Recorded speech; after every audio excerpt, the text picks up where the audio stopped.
खून झालेला आहे. जळगावातले गुंडागर्दी वाढत चालली काय? जळगाव जवळ असलेल्या कानसवाड्या गावाजवळ हा प्रकार घडलेला आहे. सकाळी 8 वाजता ज्यावेळेस युवराज कोळे हा शेतात जात असताना काही लोकांनी त्याच्यावर हल्ला केला आणि त्या हल्ल्यामध्ये त्याचा जीव गेलेला आहे.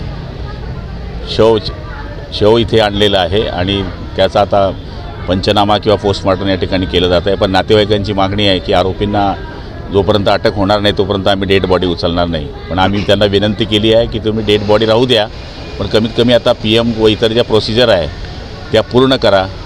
आत्ताच SP माझं बोलणं झालं आहे. LCBचं पथक आणि दुसरे 2 पोलिसांचे पथकही त्यांच्या मागे लागलेले आहे आणि मला खात्री एवढ्या 2 तासाच्या आत त्यांना अटक होईल. जुन्या वादातून झालेला वाद आहे. आता ते आता तपासा आणि ती पोलीस गोष्टीवर उजेड टाकतील की मूळ त्यांचा शेतावरून वाद होता, कशावरून वाद होता, तर हे पोलिसांच्या तपासामध्ये येणारच आहे.